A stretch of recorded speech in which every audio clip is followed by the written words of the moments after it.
Assalamualaikum warahmatullahi wabarakatuh.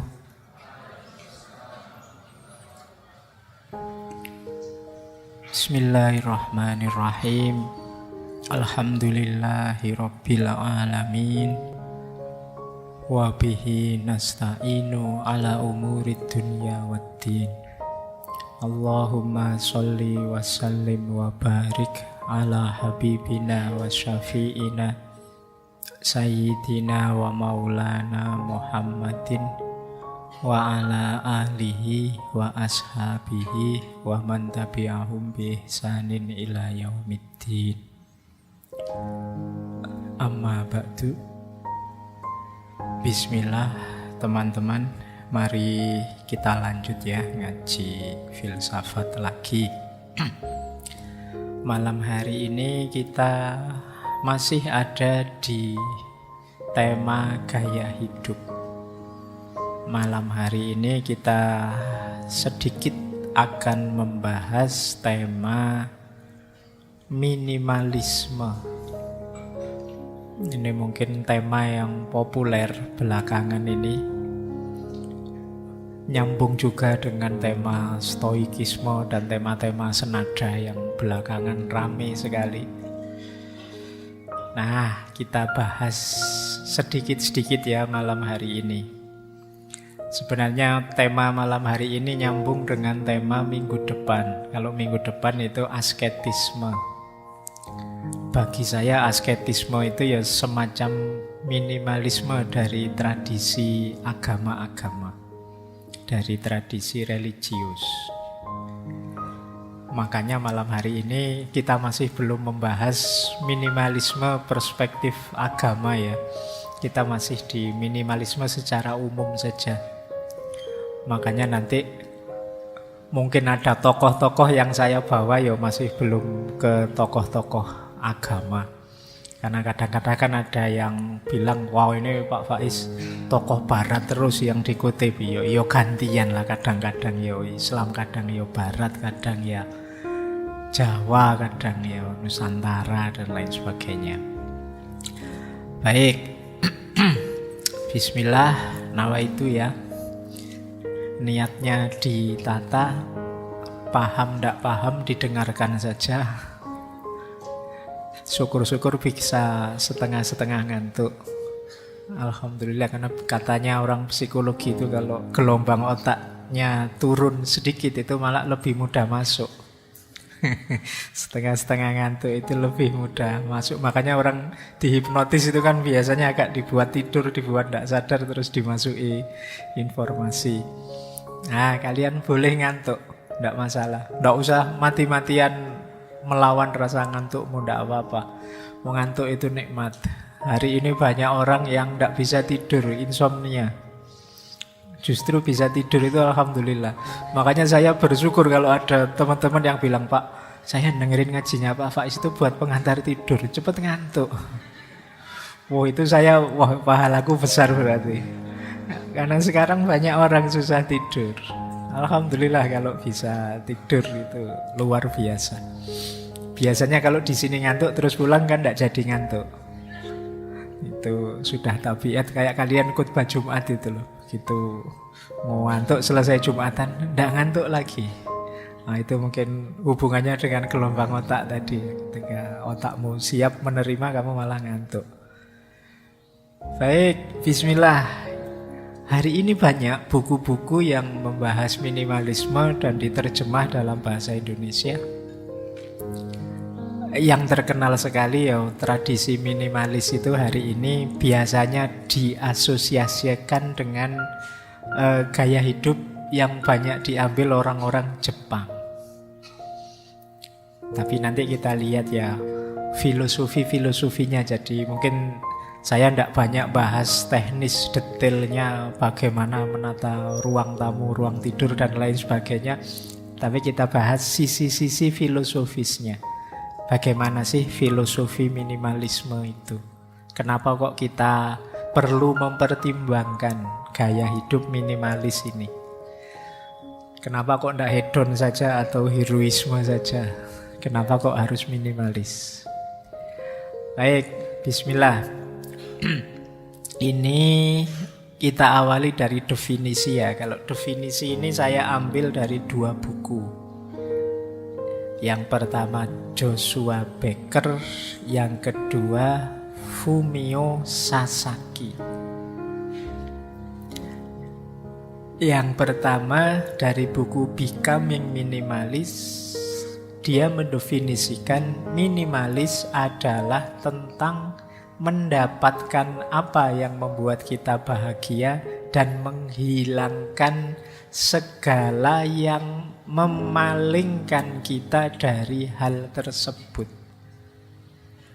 Jadi gaya hidup minimalis itu fokus pada yang hakiki membuat kita bahagia, menghindar dari yang mendistraksi kita, yang tidak penting. Baik itu pikiran, baik itu barang, apapun itu yang sekiranya tidak terlalu relate dengan hakikat hidup kita yang kita anggap membahagiakan, ya kita singkirkan. Nah, nanti hakikatnya itu. Kita ini kan hari ini banyak sekali, rame sekali hidup kita. Ada banyak sekali hal, ada banyak sekali distraksi yang memalingkan kita, yang membuat kita lupa hal-hal yang penting. Boleh dicek sekali-sekali. Sering saya sarankan, ayo teman-teman coba cek ya WA-mu hari ini. Di grup-grupmu lah terutama, coba dicek berapa persen percakapan serius, produktif, berapa persen yang iseng saja. Berapa persen yang isinya cuma meme, isinya cuma emoticon tidak jelas itu. Kadang panjang sekali kan di grup WA itu isinya emoticon. Kalau dihapus denda, nanti bawahnya denda juga tidak apa-apa asal bahagia. Nanti bawahnya lagi panjang sekali. Sering sekali kita gitu. Dan itu bisa tiap hari kita begitu. Nah, ini salah satu contoh saja betapa dalam hidup kita ini sering sekali waktu terbuang atau kita fokus pada sesuatu yang ini sebenarnya tidak terlalu penting. Tapi energi kita, tenaga kita, biaya kita terserap ke situ.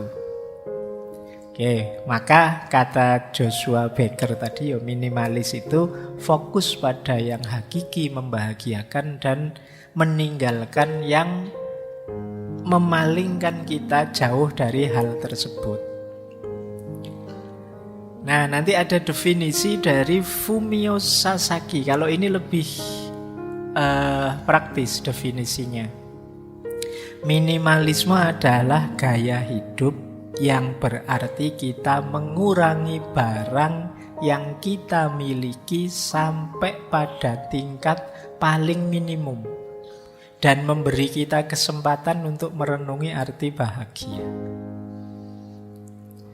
Jadi biasanya kan yang tadi mendistraksi kita itu menghabiskan energi, tenaga, biaya, itu kan banyak barang-barang di sekeliling kita yang tidak penting. Ya karena kita miliki, akhirnya ya mau tidak mau harus kita urusi. Nah, dari situ terus waktu kita banyak tersita, tenaga kita banyak tersita, energi kita banyak tersita. Gaya hidup minimalis itu mengurangi itu semua. Jadi setelah ini teman-teman boleh kalau pulang ke kos-kosan terus kamu nilai ya barangmu di kamarmu itu ada berapa, penting enggak yang ada di kamarmu itu semua. Jadi misalnya ada buku, ada apalah di sana, kadang-kadang ada gelas, ada piring campur jadi satu, kemudian ada baju, ada semuanya kan banyak sekali barang di kamarmu itu. Coba kamu nilai satu-satu. Ini penting, ini pas jumlahnya atau berlebih, ini ada gunanya atau mending dibuang saja. Gunanya apa? Misalnya kalian punya baju di lemarimu ada berapa? Biasanya yang putri-putri, bajunya kan banyaknya luar biasa. Merasa bajunya kurang misalnya terus beli. Nanti beli, ternyata jilbabnya warnanya tidak cocok, terus beli jilbab. Dalemannya tidak cocok lagi, terus beli daleman. Terus dan nambah terus. Apalagi kalau ada flash sale itu ya. Kadang kamu tidak butuh terus jadi seolah-olah butuh. Akhirnya numpuk semua di kamarmu. Karena memiliki, akhirnya kan habis energi untuk ngomong barang-barang yang kamu miliki. Nah, tiap hari repot dengan nyuci, nyetrika, membersihkan, dan lain sebagainya. Nah, ini salah satu contoh betapa hidup kita ini banyak berlebih tidak efektif. Disinilah muncul pandangan gaya hidup minimalis. Jadi seorang minimalis itu orang yang benar-benar tahu apa yang penting bagi dirinya. Dan yang penting itu yang dipertahankan. Yang tidak penting, tidak eman-eman dilepaskan. Kadang-kadang kita itu kan emosional. Barang sudah tidak bisa dipakai. Cuma Pak ini sejarahnya luar biasa loh Pak. Ya wis. Ini ada kenangannya loh Pak. Ya akhirnya ya numpuk semua. Ya apa sih? Wong memang itu semula milik kita. Mana ada barang yang tidak ada kenangannya? Semua ada kenangannya. Oh ini piring ini Pak. Dulu saya pakai di pondok zaman saya. Ya wis. Jadi emosi kita sering main di situ. Akhirnya ya banyak barang tidak berguna. Wongnya kamu tidak pakai. Nah, seorang minimalis itu ngerti, ini penting, saya pertahankan. Oh kalau itu tidak penting, saya buang. Sederhananya itu. Baik, nanti kita lihat detailnya ya. Jadi definisinya ini ya. Kalau kalian pengen jadi minimalis, intinya tahu mana yang penting dan harus dipertahankan dalam hidup ini, dan mana yang dilepaskan saja. Hakikatnya di situ nanti. Nah, ini dasar berpikirnya.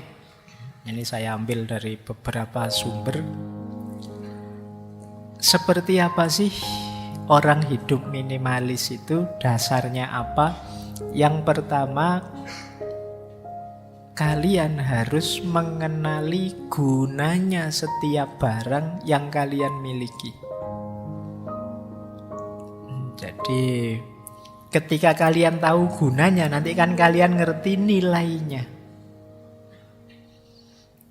Banyak orang yang ketika punya sesuatu yang dilihat bukan gunanya.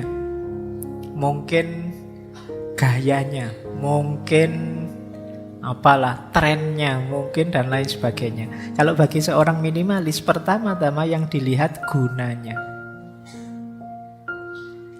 Misalnya HP ini tak kasih casing biar nggak kelihatan mereknya. Meskipun teman-teman bisa menebak ini HP apa, yo jelas HP murah. Nah, tapi kan kita ndak lihat gayanya, ndak lihat mereknya, ndak lihat trennya. Yang dilihat apa? Gunanya.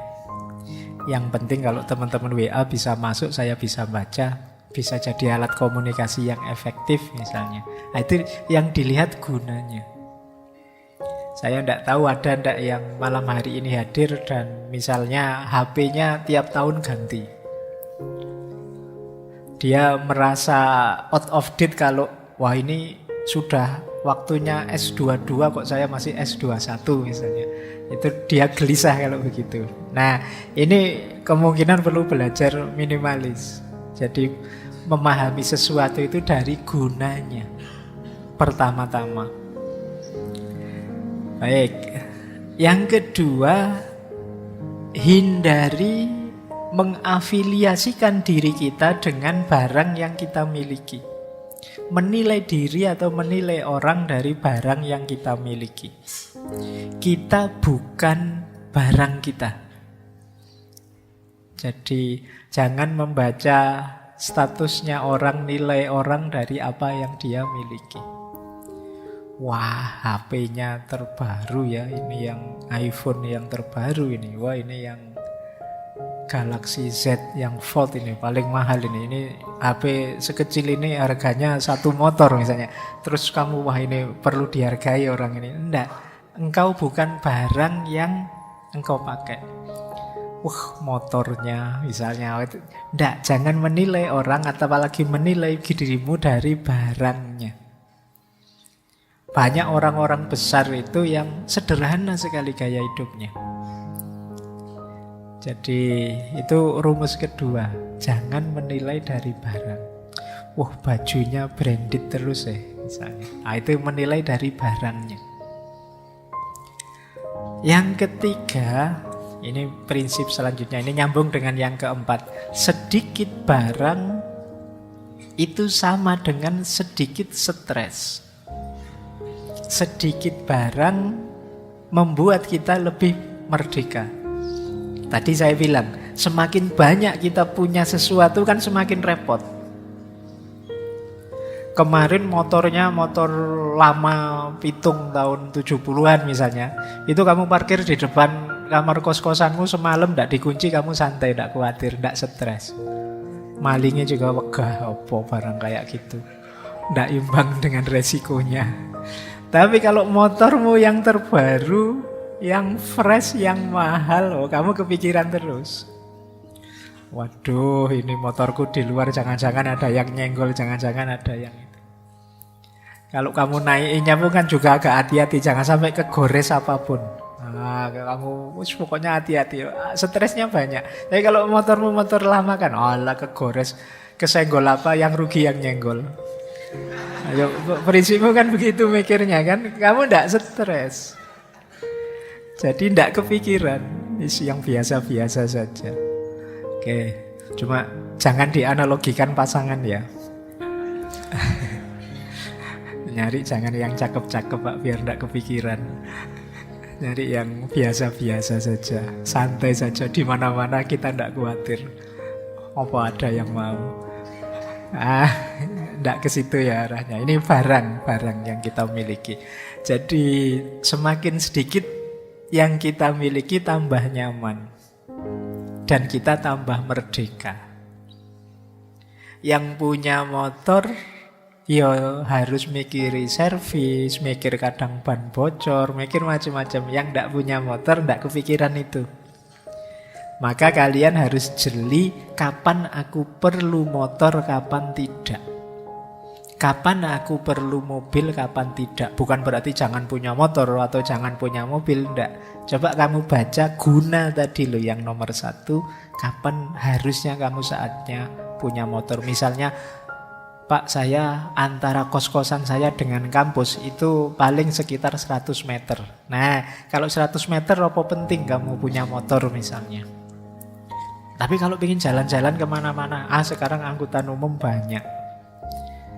Ada Trans Jogja, ada macam-macam, ada Gojek, ada apa yang sekarang tidak ada misalnya. Ini jadi kamu mikir guna.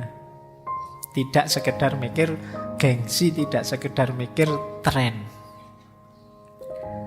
Nah, prinsip yang kelima, kalau tadi sedikit stres, lebih merdeka. Yang kelima adalah melepas keterikatan dengan barang.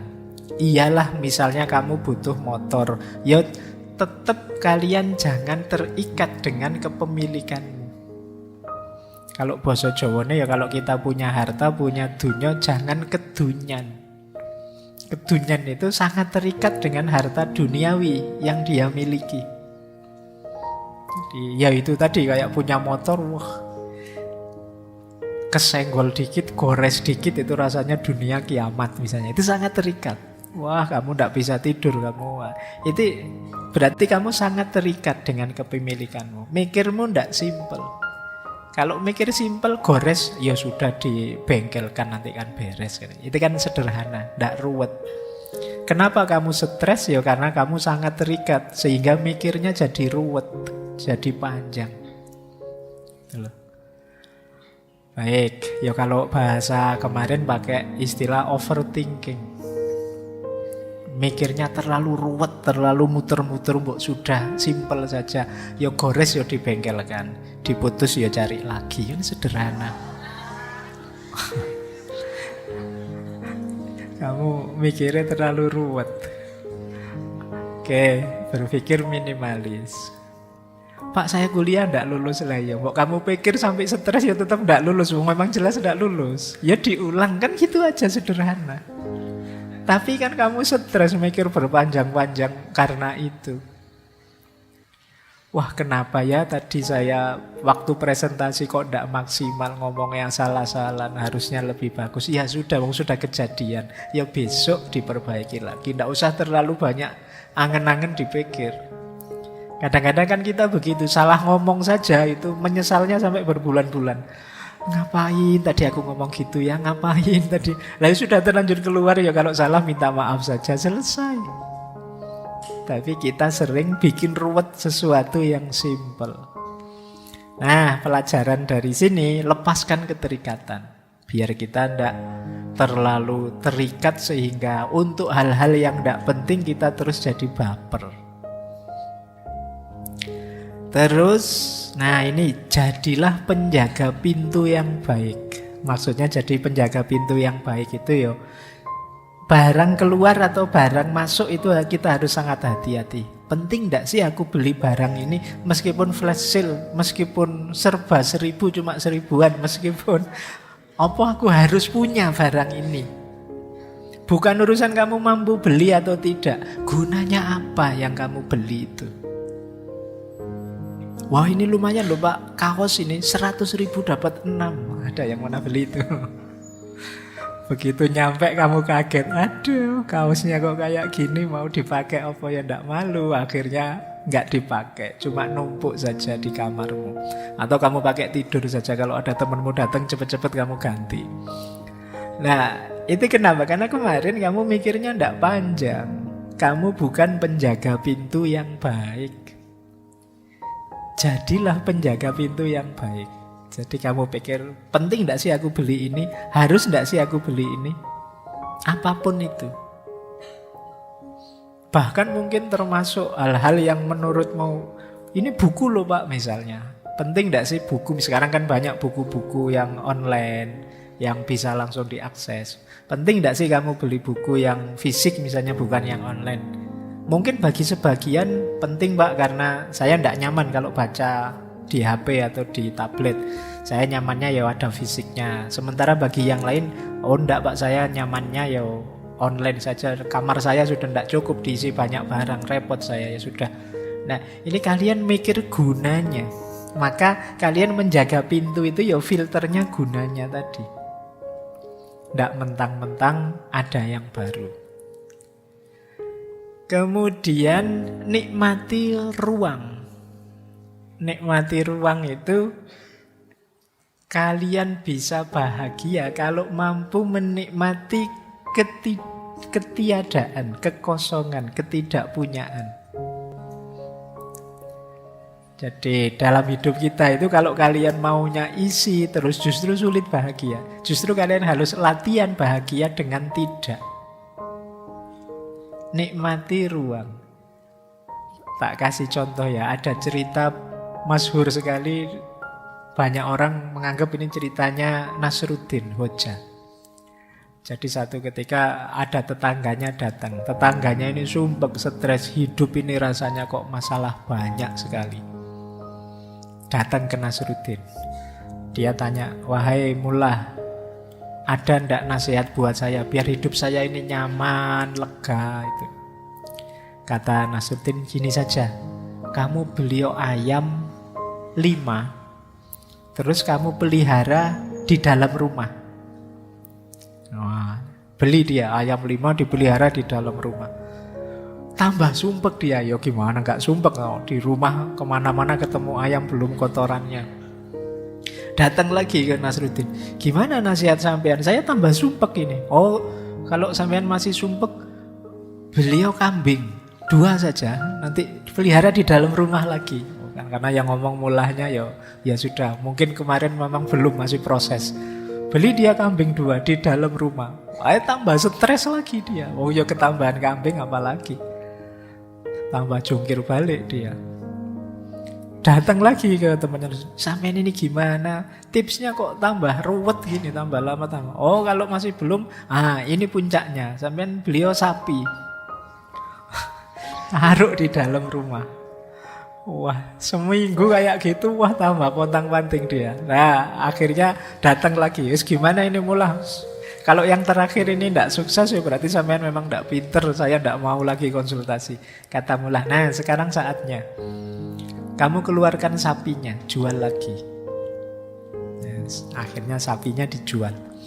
Begitu sapinya dijual, dia merasa, alhamdulillah agak lega sedikit. Karena sapinya sudah keluar. Datang ke mula, lumayan mula sudah agak lega sekarang. Oh bagus, tapi ya masih belum, masih sumpek. Oke, kalau masih sumpek, kambing yang 2 tadi kamu jual lagi. Kambingnya dijual, sekarang tinggal ayamnya. Tambah lega lagi dia. Nah terakhir ngadu mula. Nah yang terakhir kalau kamu masih belum lega juga, ya ayamnya kamu ambil, kamu jual. Begitu ayamnya dijual, sekarang rumahnya longgar lagi, tidak ada lagi binatang di rumah. Seneng dia, bahagia. Alhamdulillah, nyaman sekarang hidupku. Nah ini dia belajar apa? Menikmati ruang. Padahal sebelumnya kan sudah begitu. Sudah tidak ada apa-apa, tapi dia tidak bahagia. Kenapa? Dia tidak mampu menikmati ruang. Sebagian besar kita menganggap bahwa wah, rumah saya ini belum ada apa-apanya loh. Mebelnya mebel kuno, terus apa? Terus kita biasanya merasa minder kalau tidak punya apa-apa. Padahal di antara jalannya kita untuk bahagia itu kita bisa menikmati ketidakadaan, kekosongan. Jadi justru tidak punya itu ringan. Kayak tadi, tidak punya itu bebas stres, kita merdeka. Jadi ayo mampu menikmati ruang. Kemudian selain menikmati ruang, ada prinsip menyukai tidak harus memiliki. Nah ini kamu sering pakai ya. Iya.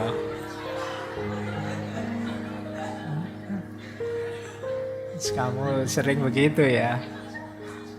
Oke, ini kan yang paling sering kamu pakai kan prinsip ini, menyukai tidak harus memiliki. Ini biasanya kalau sudah ditembak terus ditolak kan ilmu ini keluar. Jadi gini loh, kita itu terbiasa ingin punya apa saja yang kita sukai. Padahal tidak harus memiliki, kita sudah bisa menikmati itu. Misalnya, wah saya seneng es krim pak. Kan tidak harus kita beli mesin pembuat es krim. Itu namanya menyukai tidak harus memiliki. Wah saya seneng pak ayam yang crispy itu. Oh terus tidak cuma beli ayam crispy, kamu mati-matian pingin beli panci atau apa yang bisa bikin ayam crispy. Akhirnya kamu beli beneran pancinya, tapi begitu mau bikin, repot amat, beli saja ada. Terus barangnya cuma numpuk di rumah, di kamarmu. Pak ini alat perebus telur loh pak, efektif sekali, gampang ngerebus telur. Terus kamu beli, tapi terus kamu lah ngapain beli telur direbus repot-repot kalau di warung tinggal ngambil selesai. Jadi kita sering punya prinsip kalau suka ya beli. Saya senang sekali dengan jus pak. Wah, terus kamu beli juicer untuk ngejus itu. Tapi ya sering tidak dipakai. Kamu sukanya pulang dari kampus ya beli aja jus pinggir jalan selesai. Akhirnya barang numpuk. Nah itu yang dimaksud ya, menyukai tidak harus memiliki. Yo kalian seneng baju-baju bagus kan, tidak harus terus beli mesin jahit. Jadi tidak harus kamu kursus desainer. Jadi menyukai tidak harus memiliki, tidak ada hubungannya dengan pacaran ini. Ayo, meskipun ya bisa kamu pakai. Baik ya, jadi ini prinsip. Ini ternyata ini prinsip luas universal. Kamu kemarin ngertinya hanya untuk itu. Ternyata ya hidup itu memang menyukai tidak harus memiliki. Terus bahagia dengan cukup. Ya hidup ini memang harus pas, tidak lebih, tidak kurang. Lebih itu tidak enak, ada tugas ekstra. Kurang juga tidak enak, berarti ada yang tidak terpenuhi. Ayo latihan bahagia dengan cukup. Cukup dengan parameter guna tadi ya, bukan parameter tren, bukan parameter gaya dan lain sebagainya. Kalau HP edisi jadul cukup untuk segala macam kepentinganku hari ini ya sudah. Kalau laptop lama sudah cukup ya tidak harus beli laptop baru. Kecuali memang, Pak saya ini kan mahasiswa IT Pak, saya mahasiswa teknik informatika, kalau laptop kayak gini tidak cukup Pak. Iya beli ya berarti yang cukup. Jadi cara berpikirnya begitu. Mainnya di guna, bukan gaya. Ini prinsipnya. Jadi ayo latihan bahagia dengan cukup. Oke, kita lanjut ya. Nah, sekarang prinsip-prinsipnya. Yang pertama, prinsip hidup minimalis itu singkirkan segala yang mempersulit hidup. Yang nambah-nambah kerjaan, yang ngeribeti saja, ngerepoti saja padahal tidak penting. Ya singkirkan saja. Kadang-kadang ada yang ada tidak di sini yang suka misalnya dengan ikan misalnya, terus beli akuarium. Awal-awalnya seneng, tapi lama-lama males ngurusi. Akhirnya ikannya mati, akuariumnya buang. Terus kapan-kapan kok seneng lagi, terus beli akuarium lagi, beli ikan lagi, tapi terus yang buang lagi. Ini namanya kamu ngeribeti dirimu sendiri, merepotkan dirimu sendiri. Kalau kamu merasa Pak saya itu ndak open, ndak telaten ngurus yang gitu-gitu, yo jangan menyiksa ikanmu dengan kamu ndak telaten. Jadi asik loh Pak kalau punya ikan atau kalau punya burung dan lain sebagainya. Loh kamu ndak open, ndak telaten, akhirnya bikin repot, bikin ribet, binatangnya yang tersiksa. Nah, singkirkan saja, kasih ke orang atau siapa yang memang telaten dengan itu. Jadi jangan membeli, jangan memasukkan dalam rumahmu segala yang mempersulit hidupmu. Yang kedua, ini seperti tadi ya, cintai kekosongan. Jadi suka dengan kelegaan, kelonggaran. Kenapa sih kamu kalau masuk masjid itu rasanya lega, longgar, nyaman? Karena luas, kosong, tidak ada apa-apa. Tapi begitu kamu pulang masuk ke rumahmu, sumpek lagi, barangmu penuh, tidak karu-karuan. Ada baju yang nyentel di sana, ada baju yang di atas kasur, ada baju yang di kamar mandi, ada baju saja bisa ada di seluruh penjuru kamar. Belum buku, nanti ada buku yang di rak, ada buku yang di atasnya ada gelasnya, ada buku yang jadi ganjelnya apa. Buku saja ada di mana-mana. Ya pantas kamu masuk kamar terus rasanya kok sumpek ya Pak saya kalau masuk kamar. Salahmu sendiri. Kamarmu terlalu banyak barang yang tidak penting. Mbok sudah Mas yang itu dikasih temanmu atau disumbangkan kalau bakti sosial. Oh jangan Pak, ini ada sejarahnya Pak. Kamu kan sering begitu. Pak Dune kamu pelit. Oke ya, wong kadang-kadang sampah saja diambil pemulung kamu marah-marah. Wow ini jangan diambil ini. Padahal ya kamu sudah tidak pakai lagi. Bahkan kalau ada pemulung yang mau beli kan kamu nawarnya juga pakai harga tinggi. Padahal itu barang yang kamu buang, itu kan kamu tawar mati-matian. Padahal mereka yang pemulung yang membutuhkan. Nah itu kita sering begitu. Jadi yuk latihan mencintai kekosongan. Selama ini kita selalu mengidentifikasi diri dengan kepemilikan. Aku merasa sesuatu kalau memiliki sesuatu. Sekarang boleh dibalik. Aku bahagia justru ketika tidak banyak beban, tidak banyak kepemilikan, tidak banyak keterikatan. Oke lanjut. Ada lagi prinsip ketiga, konsep damsari. Jadi ini istilah dari Jepang ya. Penolakan, penghapusan, dan pemisahan. Penolakan itu tadi, kalau tidak penting jangan masuk. Penghapusan itu kalau sudah tidak berguna jangan eman-eman untuk dibuang. Pemisahan itu klasifikasilah barang-barangmu sehingga jelas ini barang apa, gunanya apa, untuk apa. Oh ini barang jarang dipakai, ini yang sering dipakai. Yang jarang dipakai taruh paling bawah, yang sering dipakai mungkin yang lebih atas. Ini namanya pemisahan. Barang-barangmu aturlah dengan kategori sesuai yang kamu inginkan. Nah ini nanti lebih mudah mendeteksi nilai gunanya tadi. Ini untuk apa, itu untuk apa, ini sering dipakai atau tidak, ini gunanya harian atau bulanan. Kan ada barang-barang kita itu yang jarang dipakai tapi ya memang penting kita harus punya. Misalnya alat pertukangan tertentu seperti obeng, palu, itu kan jarang dipakai tapi ya sewaktu-waktu kita butuh. Nah, itu mungkin ditaruh di bawah atau di mana. Sementara yang sering dipakai ditaruh di atas. Baju misalnya, oh ini baju yang harian, ini baju mingguan, ini baju bulanan misalnya. Kalau daleman tiap hari dipakai, mungkin tempat khusus yang bisa diakses tiap hari. Kalau jas mungkin karena dipakainya pas momen penting, pas wisuda atau kawin saja, ya mungkin ditaruh agak ke dalam dan lain sebagainya. Itu namanya pemisahan. Lebih mudah, tadi kan kita punya prinsip berdasarkan guna. Guna itu lebih mudah diakses kalau kita sudah terklaster. Itu namanya pemisahan. Penolakan, penghapusan, dan pemisahan. Terus prinsip keempat, konsumsilah hanya apa yang engkau butuhkan. Nanti ada dikotomi antara kebutuhan dan keinginan. Ada beda.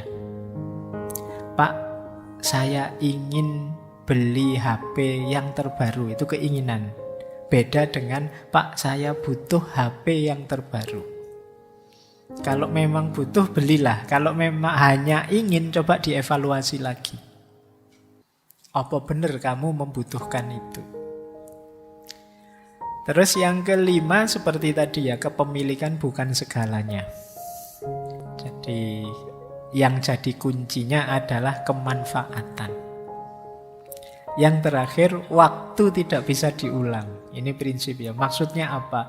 Kerepotan kita, stres kita, terbuangnya waktu, tenaga, biaya kita untuk ngopeni barang kecil-kecil yang tidak penting tadi, ya tidak bisa diulang, sudah lewat. Kita menghabiskan hidup secara tidak efektif, tidak bahagia. Karena keinginan kita yang tidak terkendali. Apa saja mau dibeli, mumpung murah Pak, mumpung diskon Pak, mumpung beli satu dapat satu Pak, mumpung, kan kita selalu begitu. Akhirnya ya jadinya kita tidak efisien dalam hidup, waktu kita terbuang. Oke, lanjut. Nah, sekarang manfaatnya, ini belum masuk ke filosofinya ya, masih praktis-praktis. Manfaat hidup minimalis yang pertama, hemat waktu, tenaga, biaya. Ini jelas ya. Semakin sedikit yang kita miliki kan semakin sedikit alokasi waktu, alokasi tenaga, alokasi biaya untuk barang yang kita miliki. Yang kedua, mengurangi stres. Ini tidak perlu dijelaskan. Tadi banyak ilustrasi bagaimana punya banyak hal ya resikonya banyak. Potensi stresnya lebih tinggi.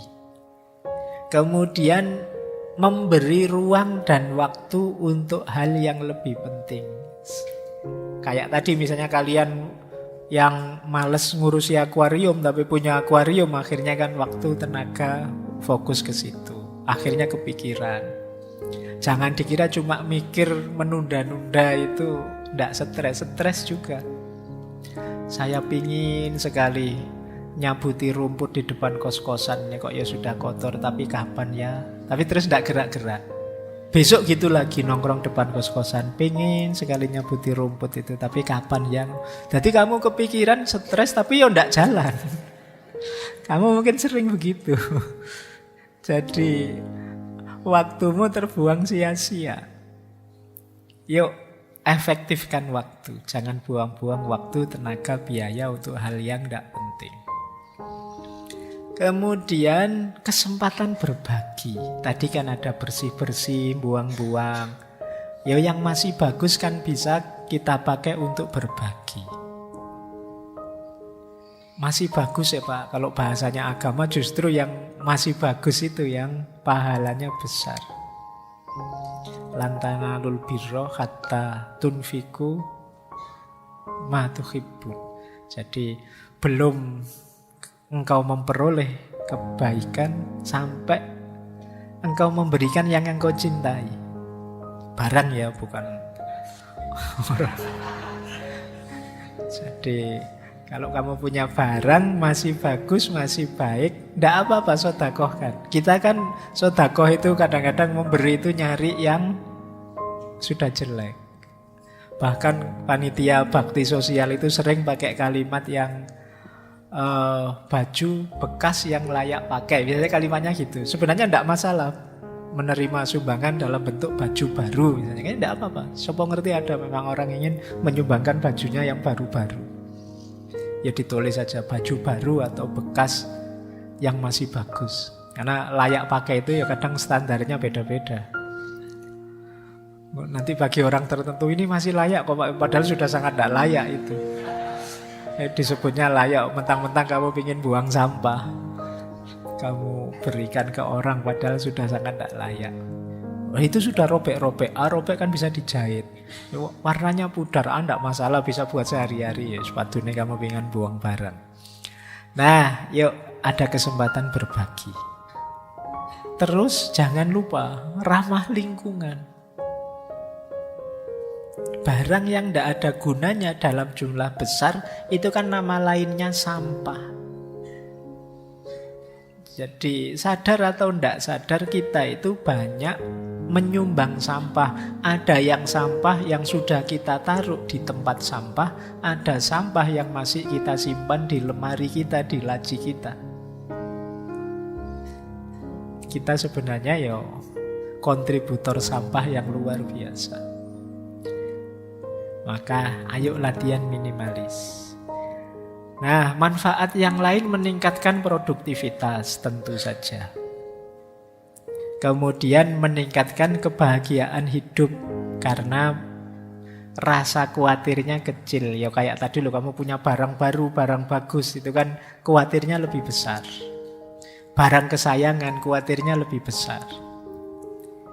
Tapi kalau kamu simpel-simpel saja, hidupmu santai saja, barang-barangmu juga biasa-biasa saja, secukupnya, khawatirnya juga lebih kecil. Oke, lanjut. Nah, ini ada teori dari Francine J. Teman-teman mungkin pernah atau sudah baca bukunya yang judulnya Seni Hidup Minimalis. Nah, dia punya rumus namanya streamline. Streamline itu ya singkatan dari huruf pertama. Jadi huruf pertamanya itu kan S, T, R, I, A, M, dan seterusnya. Itu kalau dibaca streamline. Ini singkatan cara kita mempraktekkan hidup minimalis. Yang pertama apa? Prinsip pertama, start over. Yuk dimulai lagi sekarang hidup kita. Ambisi-ambisi yang kemarin, keinginan-keinginan yang kemarin dan lain sebagainya itu yuk diuji lagi. Mana penting, mana tidak penting, diuji lagi. Itu namanya start over.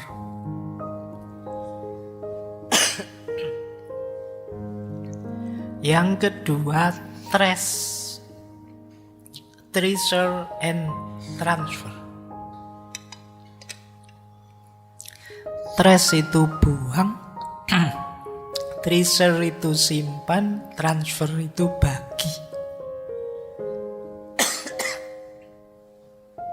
Nih, sudah mulai tua. Penyakitnya batuk. Lanjut. Kemudian reason for each item. Punya reasoning, punya alasan untuk apapun yang kita miliki. Alasannya ya manfaat atau guna tadi. Kemudian everything in its place. Segala sesuatu letakkan di tempatnya. Ini biasanya yang cowok-cowok ini sering bermasalah dengan segala sesuatu di tempatnya. Padahal lebih nyaman kalau segala sesuatu di tempatnya.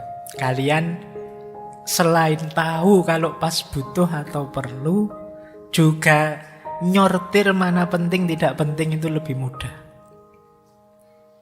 Waduh, pulpen di mana pulpen? Itu kan sering begitu. Kenapa begitu? Karena setelah dipakai tidak dikembalikan ke tempatnya. Waduh, kertas catatan tadi keselip di mana ya? Nah itu karena setelah nyatet terus kertasnya tidak ditaruh di tempatnya. Bikin repot. Habis energi, habis waktu, habis biaya.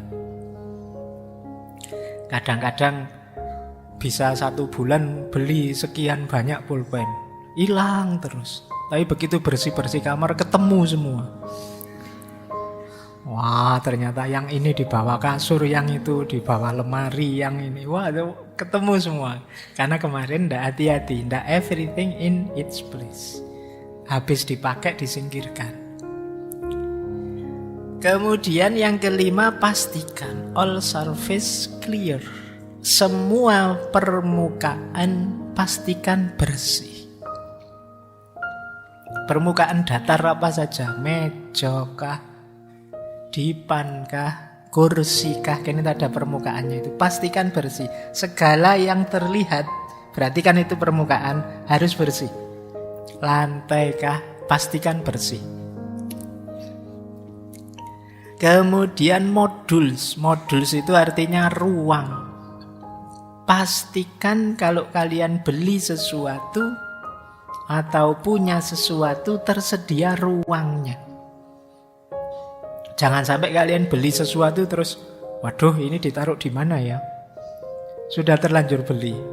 Ternyata tidak cocok dengan kamarmu. Wah, saya kok beli lemari besar sekali ini. Kamarku cukup 2x3. Lemarinya 1x2. Wah, tinggal 1 meter. Itu kamu tidak cerdas namanya. Harus ngerti tata ruang. Jadi kalau kamu punya sesuatu, pastikan ada tempatnya. Kemudian limit, ngerti batasnya. Jangan mentang-mentang seneng, mentang-mentang enak, terus kamu koleksi sebanyak mungkin misalnya. Itu masalah nanti. Saya seneng ya Pak, wah saya pengen koleksi banyak hal. Loh, cocok enggak dengan dirimu? Ada gunanya enggak? Ruangnya cukup enggak? Mampu enggak kamu ngopeni ngurusi? Nah itu kalian harus paham kapasitasmu. Terus if one comes, one goes out. Harus tega kalau ada yang baru, yang lama dikeluarkan. Kayak waktu kita beli baju misalnya, ada yang baru, yang lama dikeluarkan. Misalnya kalian punya pingin ideal baju menurutmu berapa? 5 misalnya. Yo pertahankan 5. Kok beli baju yang ke-6, salah satu yang 5 tadi share ke yang lain, bagi ke yang lain. Nah itu maksudnya one comes, one goes out. Zaman saya di pondok itu pernah baju yang saya punya itu hanya seragam sekolah dan 3 baju. 3 baju itu 1 dipakai, 1 di lemari, 1 dicuci.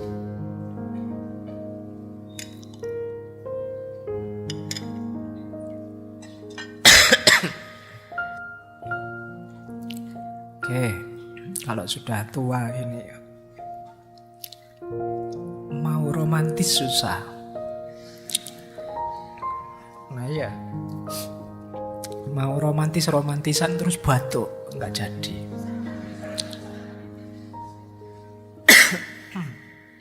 Lanjut ya. Jadi one comes, one go out. Ini lanjut cerita saya tadi. Jadi 1 dipakai, 1 dicuci, 1 di lemari. Nanti besoknya yang dipakai dicuci, yang di lemari dipakai, yang dicuci taruh lemari. Sebenarnya 3 cukup, tapi kan kita punyanya 30 baju. Itu yang sering jadi masalah. Terus narrow down itu batasi, persempit sekecil mungkin. Jadi kalau 2 cukup ya 2 saja, 1 cukup ya 1 saja. Kemudian everyday maintenance itu ya jangan males ngopeni. Punya motor, punya mobil, punya tadi peliharaan dan lain sebagainya, sering nambah masalah kalau kita males ngopeni. Oke, jadi ini prinsipnya. Namanya streamline. Lanjut. Ini istilah-istilah ya, ini mengenalkan saja. Ini sering sekali dipakai oleh orang-orang minimalis. Saya cepat saja, ini mudah. Ada zero waste living. Jadi hidup yang tanpa sampah. Karena semua yang kita miliki berguna. Kemudian yang kedua, prinsip less is more.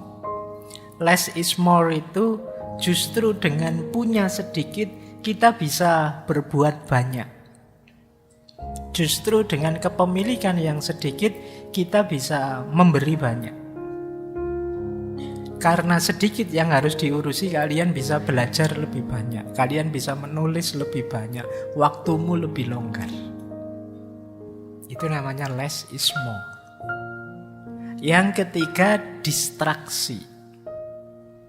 Distraksi itu ya hal-hal yang memalingkan kita dari yang penting-penting. Ya kayak tadi misalnya diskon, kemudian flash sale, kemudian dan lain sebagainya. Ini namanya distraksi, memalingkan kita dari yang penting. Kita jadi tidak jeli, kita jadi tergoda. Nah itu distraksi. Distraksi itu ya wujudnya bisa macam-macam. Bisa barang, bisa orang, bisa pikiran, bisa sistem dan lain sebagainya. Yang itu membuat kita menjauh dari yang penting-penting. Itu namanya distraksi. Saya mau belajar nih, tapi punya teman satu ini ngajak guyon terus. Nggak sinau-sinau aku. Nah, itu namanya distraksi. Jadi dia memalingkan kita dari hal yang penting. Aku pingin segera mencari bahan untuk makalahku, tapi kok game ini asik ya, aku malah kok keterusan main game terus, mau tak hentikan kok pahit, nggak enak ya. Memang lagi rame-ramenya. Nah, ini namanya game tadi, jadi distraksi buatmu. Nah, jeli-jelilah membaca, oh ini distraksi, harus berani aku tinggalkan. Baik, terus clutter. Clutter itu situasi ketika kacau balau, itu namanya clutter. Ruwet, itu namanya clutter. Apapun itu, antara yang penting dan tidak penting kamu tidak jelas, itu berarti clutter. Antara yang berguna dan tidak berguna kamu tidak tahu, itu namanya clutter. Nanti ada decluttering. Kalau decluttering itu ya upaya mengatasi clutter tadi, menyortir, memilah, memilih dan lain sebagainya. Jadi ini istilah-istilah yang sering muncul dalam wacana minimalisme. Zero waste living, less is more, distraksi, clutter, dan decluttering. Lanjut.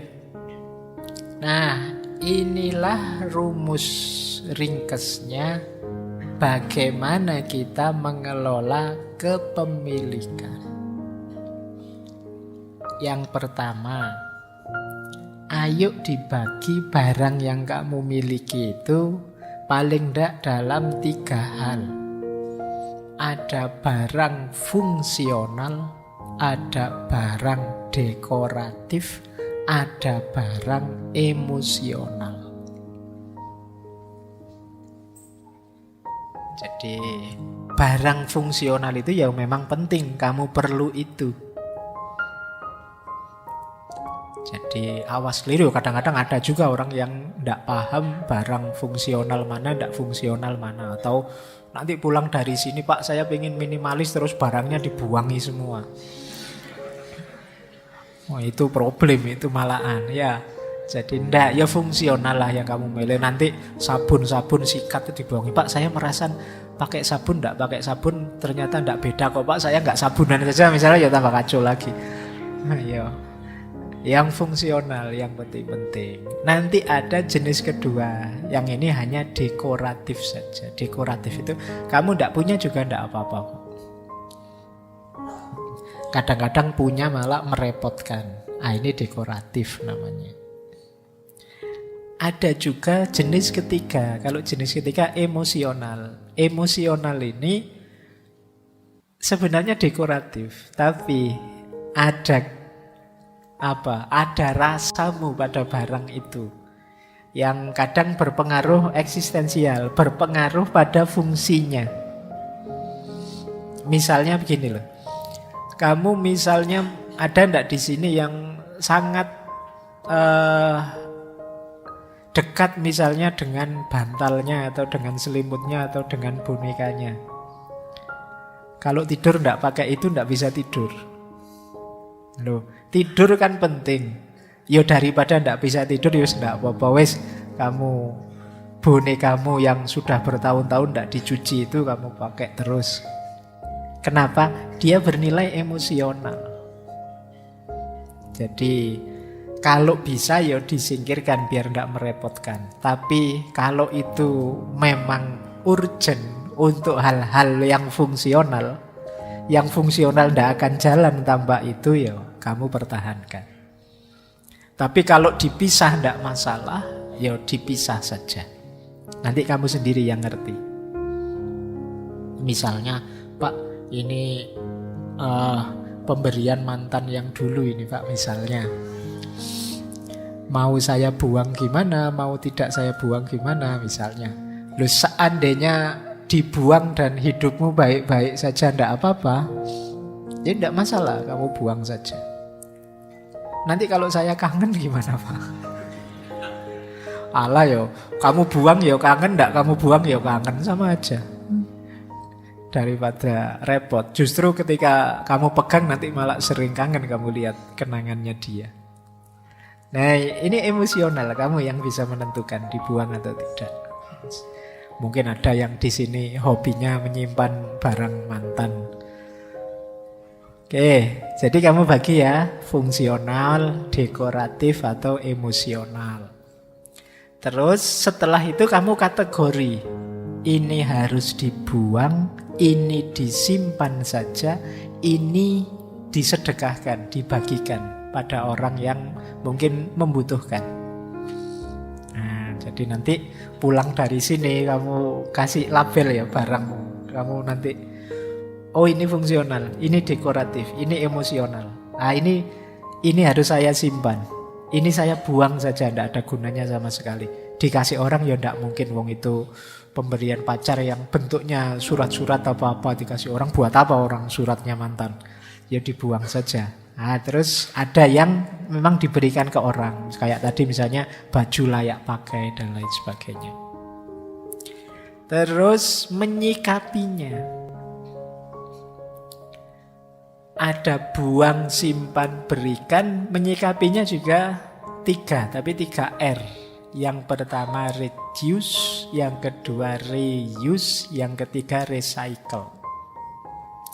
Jadi untuk mewujudkan hidup minimalis, sikap minimalis itu 3. Reduce. Reduce itu mengurangi dengan cara menyingkirkan sebanyak mungkin yang tidak penting. Yang kedua reuse. Reuse itu ya menggunakan kembali barang lama, ndak harus beli yang baru. Wong barang lama masih bagus untuk dipakai. Yang ketiga recycle. Recycle itu ya diputar lagi, diolah lagi. Ini Pak semula baju atau sarung saya. Sebenarnya ya sudah tidak layak pakai sebagai sarung, tapi masih layak pakai kalau saya buat jadi bungkusnya bantal misalnya, sarungnya bantal dari sarung. Nah, itu boleh, namanya recycle. Jadi tidak nambah sampah. Jadi kalau kalian ingin ada sesuatu yang mau kamu buang, coba dipertimbangkan ini bisa di-recycle enggak? Bisa diolah lagi dalam bentuk yang berbeda. Kalau dipakai ulang dalam bentuk yang sama namanya reuse, dipakai ulang. Oke, prinsipnya sama, yaitu kegunaan, bukan emosi, rasa, atau sekedar kewajiban. Saya wajib memiliki barang ini, itu yang mewajibkan ya sopo. Tidak ada. Kadang-kadang kan kita mewajibkan sesuatu yang sebenarnya itu tidak wajib. Saya harus punya Pak ini sekarang. Loh, yang mengharuskan itu siapa? Apa pentingnya, sejauh mana urgensinya, itu harus kamu tanyakan juga. Jadi ini praktek pengelolaan kepemilikan. Baik. Nah, ini ada quote menurut saya menarik dari Francine J. dan Joshua Becker tadi ya. Your home is a living space, not storage space. Rumahmu adalah ruang yang hidup, bukan tempat sampah. Kenapa rumah kita dinamai tempat sampah? Kemungkinan karena banyak sekali hal-hal yang tidak berguna. Tidak berguna itu ya nama lainnya tidak kita perlukan ada di sana.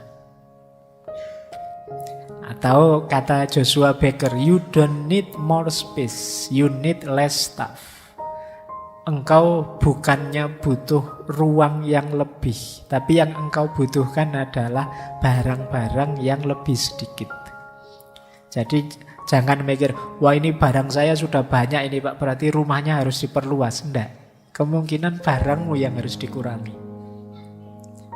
Yang tidak penting buang saja. Atau berikan ke orang lain.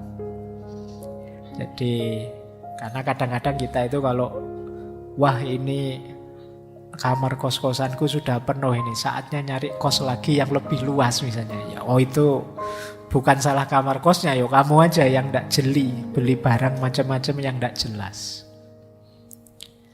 Ada ndak di sini yang punya sepatunya lebih dari 3? Banyak ya. Zaman saya kuliah itu masih memegangi tradisi sepatu ndak beli baru sebelum mangap. Sebelum sepatunya sendiri teriak, saatnya ganti. Itu pun kadang-kadang sudah mangap sedikit ndak beli, nyari tukang sol sepatu. Jadi zaman dulu masih begitu. Sekarang tukang sol sepatu itu sepi. Jarang orang mau sepatunya sampai mangap terus dijahit. Yo selalu ingin beli yang baru. Jadi memang budaya kita hari ini banyak budaya sampah. Kadang-kadang ya kayak tadi terpesona oleh iklan-iklan di medsos, iklan-iklan di marketplace itu, terus beli lagi, sudah punya beli lagi. Loh kemarin kan sudah beli itu, ya sekarang lagi promo Pak, eman-eman kalau tidak beli, padahal sudah punya. Baik, oke. Nah ini yang sering orang salah paham terhadap minimalisme. Yang pertama apa? Membuang barang-barang sekaligus tanpa pertimbangan. Ya kayak tadi misalnya kalian ini panas-panasnya sekarang, nanti pulang ke kos-kosan barangmu kamu buangi semua. Wah ini saya sia-sia ini, tidak manfaat ini, sampah kamu buangi semua, ya tidak begitu. dievaluasi maksudnya, bukan dibuangi semua. Kemudian menganggap minimalis itu sebagai tren estetik.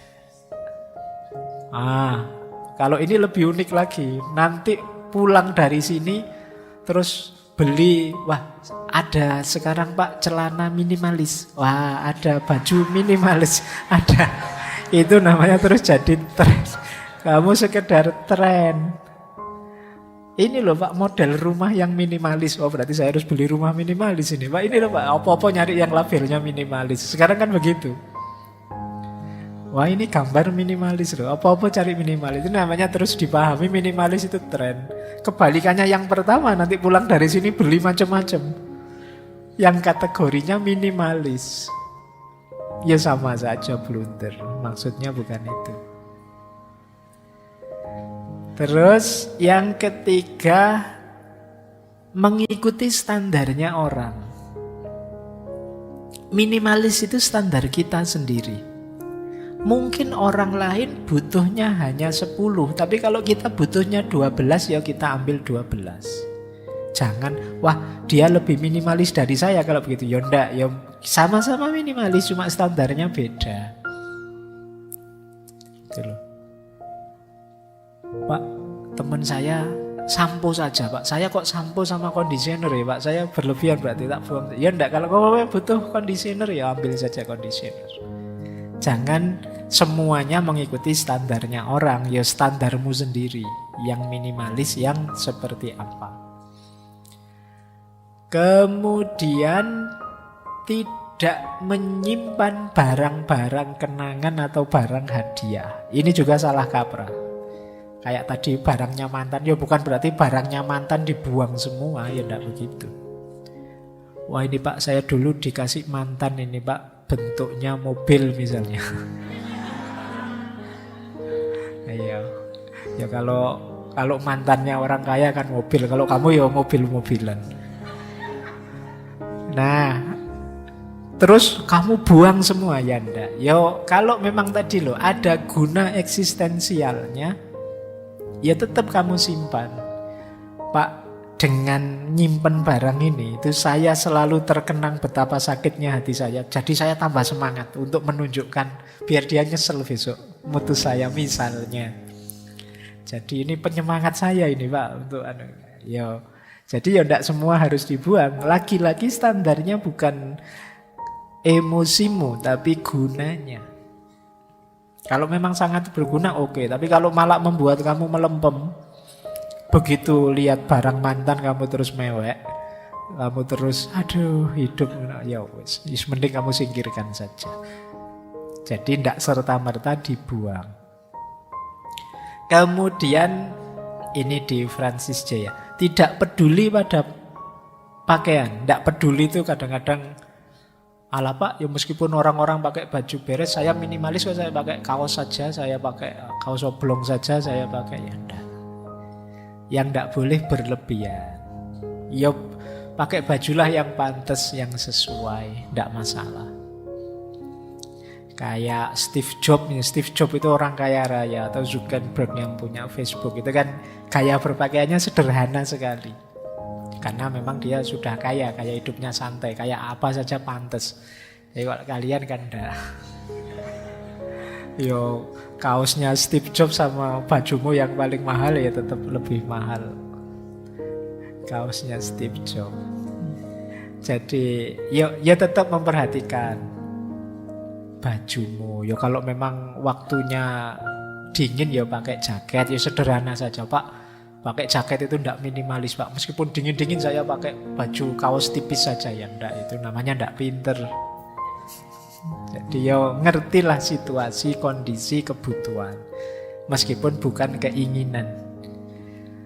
Nah, terus fokus pada barang saja. Ini juga keliru. Tadi saya ilustrasinya barang terus. Padahal mungkin pikiran. Banyak sekali pikiran-pikiran di kepalamu yang harus disingkirkan juga. Tidak ada gunanya. Bahkan nanti ada yang bilang termasuk teman. Saya temannya banyak Pak, tapi ya toksik semua. Hidup jadi kacau, ngerusak ini. Ya disingkirkan, tidak apa-apa. Saatnya bersih-bersih teman misalnya. Oke. Ya tidak apa-apa loh, daripada banyak teman kok tidak penting semua.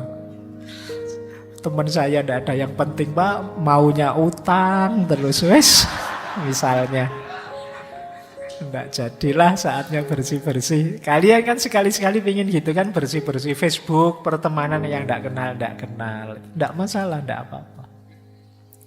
Jadi tidak hanya barang. Jadi nanti pulang dari sini ya enggak harus kamu lihat barang di kamarmu. Bisa juga kamu cermati pikiran-pikiranmu. Ngapain sih tadi aku mikir-mikir kayak gitu, aku menjelajah ke situ mikir yang aneh-aneh ya. Itu bisa disingkirkan semua.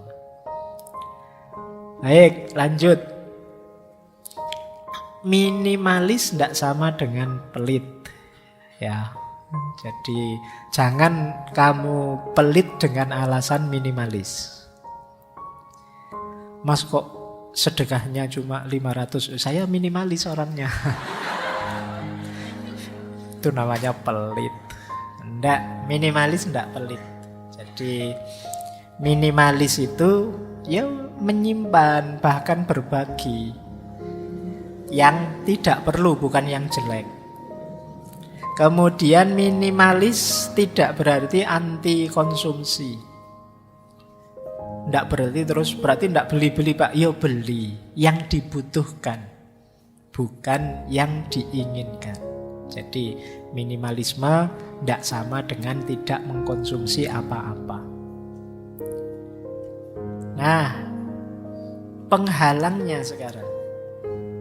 Ini mulai masuk filsafatnya ya. Yang tadi baru pengantarnya. Kita mulai mikir sebentar sekarang. Saya awali justru dari penghalangnya. Kenapa sih orang-orang hari ini sulit hidup minimalis? Atau pakai saja diksi lama, kita sering pakai istilah hidup sederhana. Kenapa kok orang sulit hidup minimalis? Yang pertama, FOMO. FOMO itu fear of missing out. Jadi orang yang takut hilang, takut ndak update, takut ketinggalan zaman. Ini namanya FOMO. Pakai HP jadul khawatir dianggap, oh kamu lahir abad berapa kok HP-mu jadulnya. Kita takut digituin sama orang. Jadi, wah ini merek lama sekali kok masih kamu pakai ya. Ini adanya enggak di toko yang kayak gini, di museum ini mestinya misalnya. Kamu khawatir digituin oleh temanmu. Itu namanya FOMO. Fear of missing out. Sampai level tertentu FOMO ini sejenis anxiety disorder, gangguan kecemasan. Itu yang membuat kita kadang-kadang mau keluar saja, itu gonta-ganti baju berapa kali misalnya. Ini cocok enggak ya? Enggak sih mungkin, ganti ini ya. Karena khawatir apa? Khawatir dianggap jelek sama orang. Nah itu sejenis FOMO ini. Jadi dan FOMO ini sering dimanfaatkan oleh para produsen. Jadi sering dimanfaatkan oleh pabrik-pabrik besar, korporasi-korporasi untuk menjual produknya. Jadi manusia masa kini itu ya pakainya ini. Itu kan iklan-iklan kan selalu begitu. Orang pintar itu minum ini. Ah, itu pakainya. Jadi memanfaatkan ini. Terus kita kalau tidak minum itu, saya sebenarnya tidak pingin itu, tapi nanti jangan-jangan nggak dianggap pintar saya. Nah, itu sejenis FOMO namanya. Jadi dimanfaatkan ketakutan kita untuk tidak update, untuk tidak mengikuti situasi. Kadang-kadang produk terbaru dengan produk yang lama itu sama saja, cuma beda kemasannya sama cara mempromosikannya. Itu pun kita ingin ganti beli yang terbaru.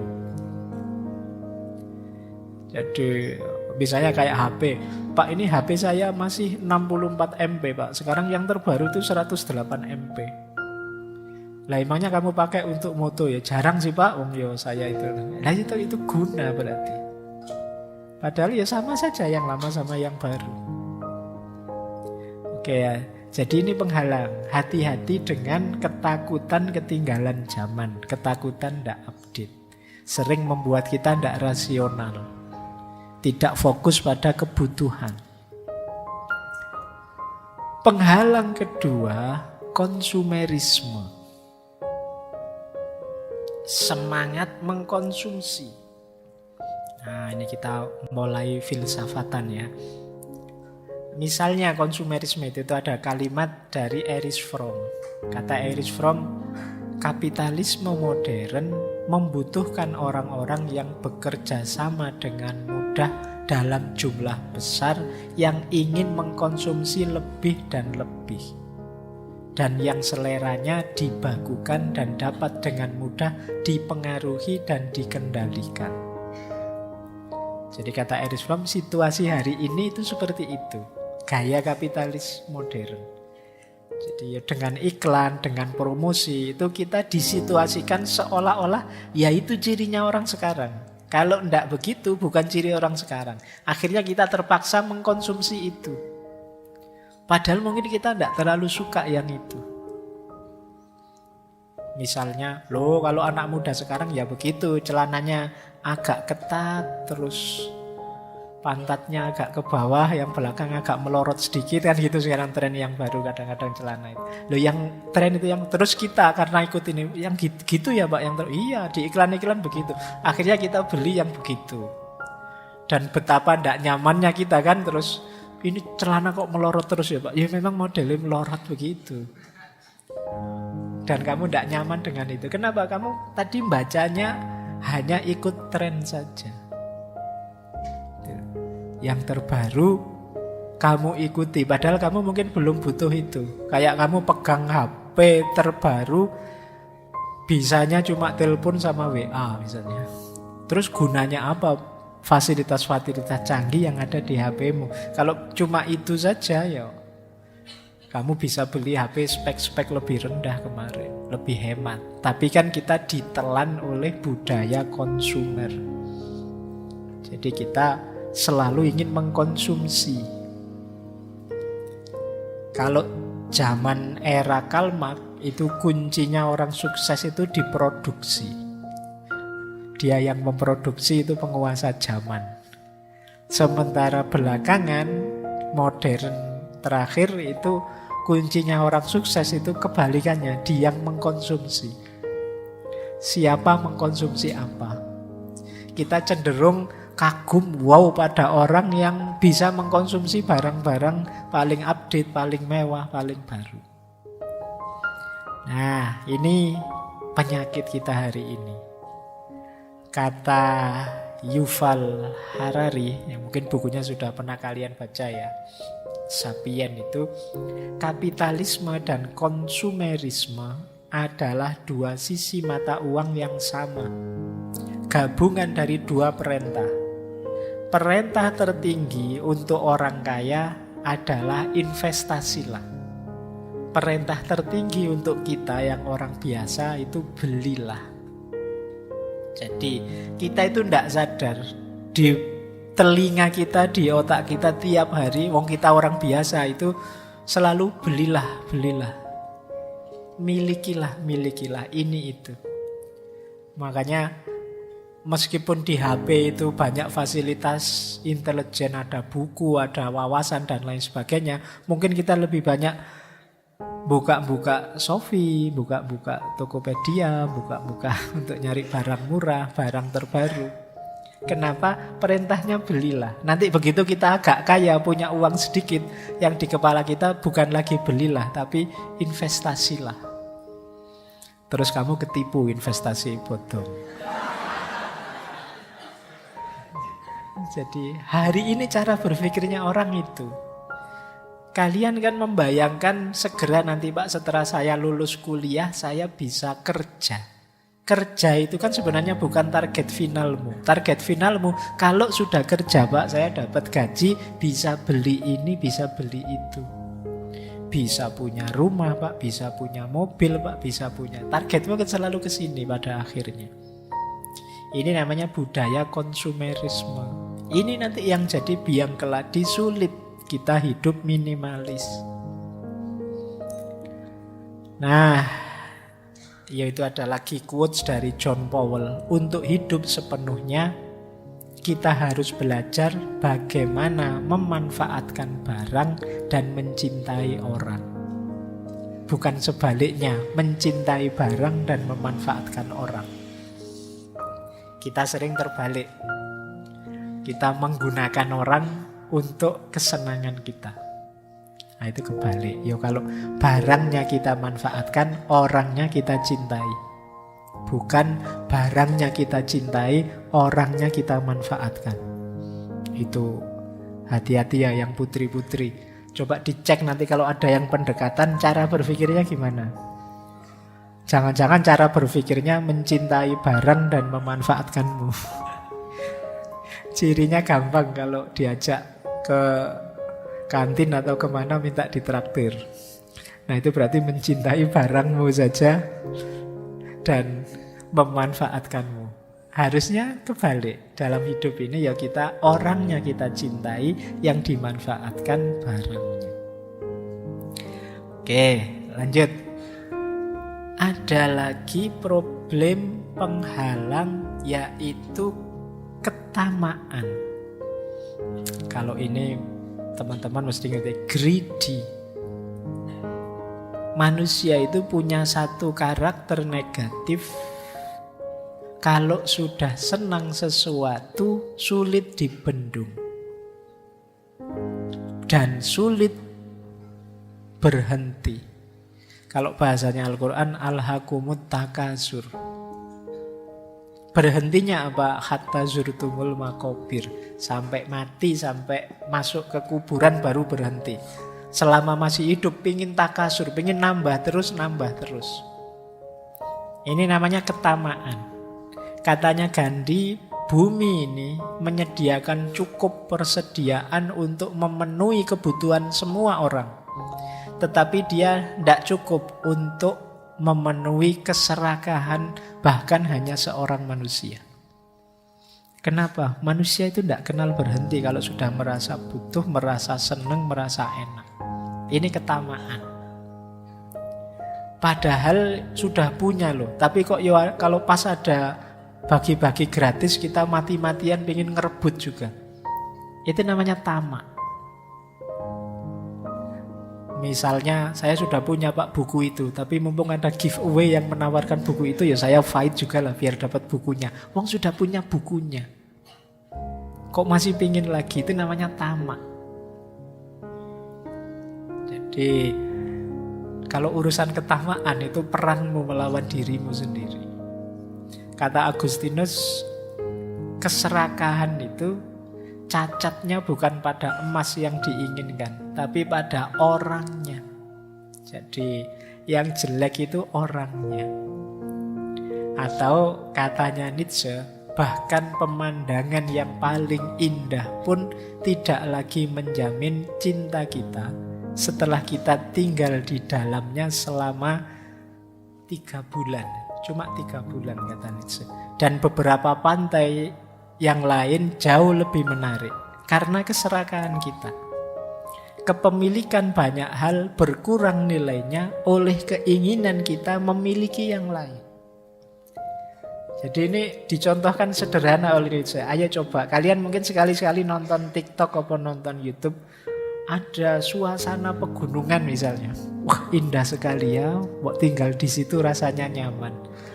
Tapi kata Nietzsche, ya wis tinggal di situ 3 bulan saja. Kemungkinan kalian terus tidak kerasan di situ. Jadi mungkin sebulan pertama masih senang-senang lah, sebulan kedua bertahan, sebulan ketiga tidak kerasan sudah kamu. Bukan apa-apa, karena kamu nanti akan melihat ada tempat lain yang lebih indah. Wah, mungkin pas kamu tinggal di gunung, lihat TikTok lagi. Wah, rame ini ya di kota. Coba hidup deket-deket Malioboro sana, asik ini. Banyak teman ngobrol, rame. Bisa ngopi-ngopi, bisa ngafe dan lain sebagainya. Wah, terus kamu pindah lagi ke kota. Karena kota lebih menarik. Kemudian 3 bulan lagi, kamu mesti pingin ganti lagi. That's human. Itu manusia. Kata Nietzsche, kepemilikan banyak hal berkurang nilainya karena keinginan memiliki yang lain. Bahkan seandainya engkau memiliki pasangan yang paling cakep sekalipun, dalam rentang waktu tertentu, rasa wow, meledak-ledak seneng itu bisa turun, bahkan bisa flat. Ya contohnya banyak kan, kadang artis-artis itu kurang apa mereka, ya cantik, ya ganteng, ya kaya, tapi masih bisa pisah. Kenapa? Greedy, ketamaan.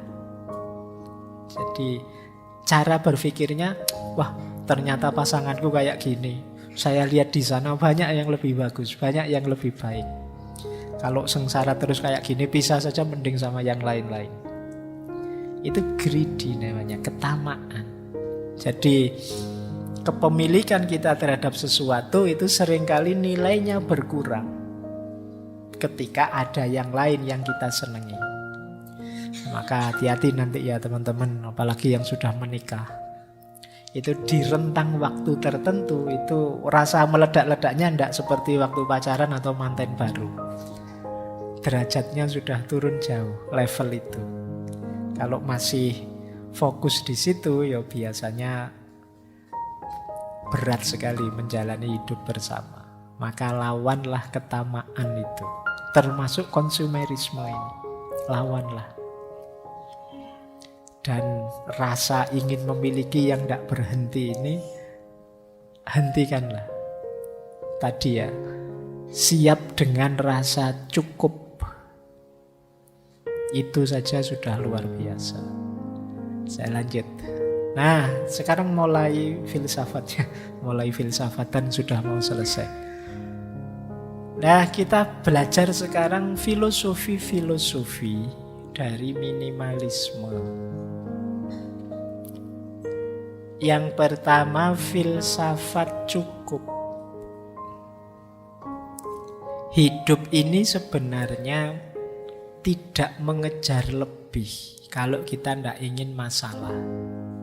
Kata Sokrates, rahasia bahagia, engkau tahu, tidak ditemukan dalam mencari lebih banyak, tetapi dalam mengembangkan kapasitas untuk bisa menikmati lebih sedikit.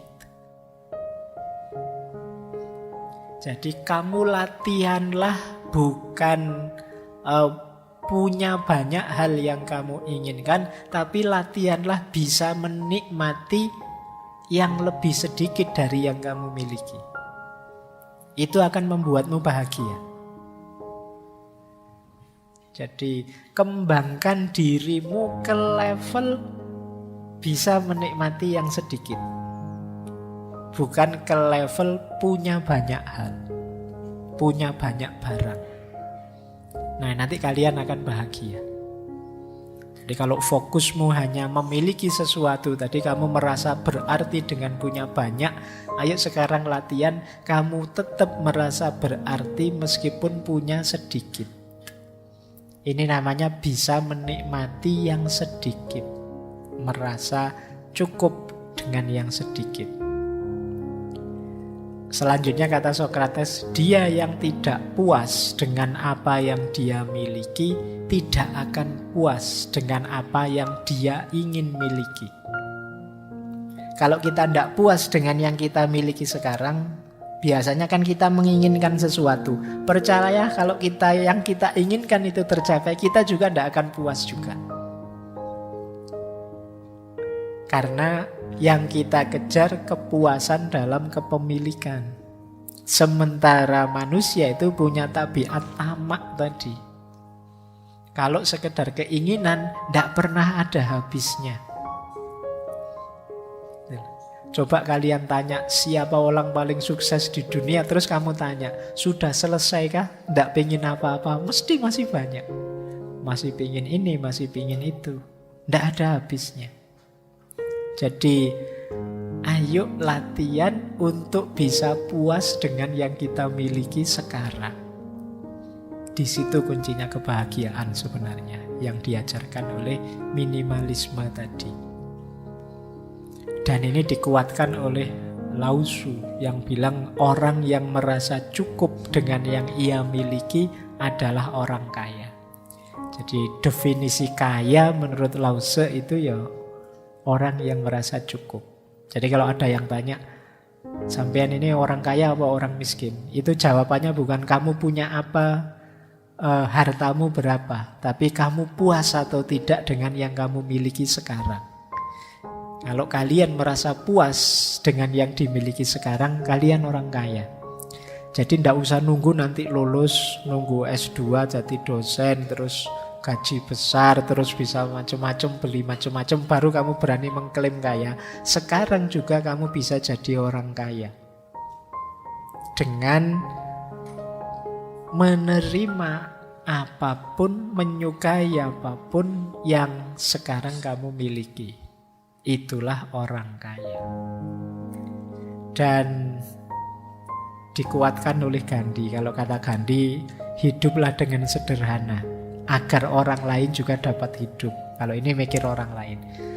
Kalau semua orang serakah, ya nanti isinya konflik tabrakan. Kita harus ngerti kapan kita berhenti. Sudah, saya sampai ini saja, biar yang lain dapat space. Kalau hari ini kan orang yang kaya misalnya relasinya banyak, ya tambah jaya, tambah jaya, tambah jaya. Yang lain tidak kebagian space, tidak kebagian ruang untuk berkembang. Nah, sekarang dibalik, saatnya kita berbagi.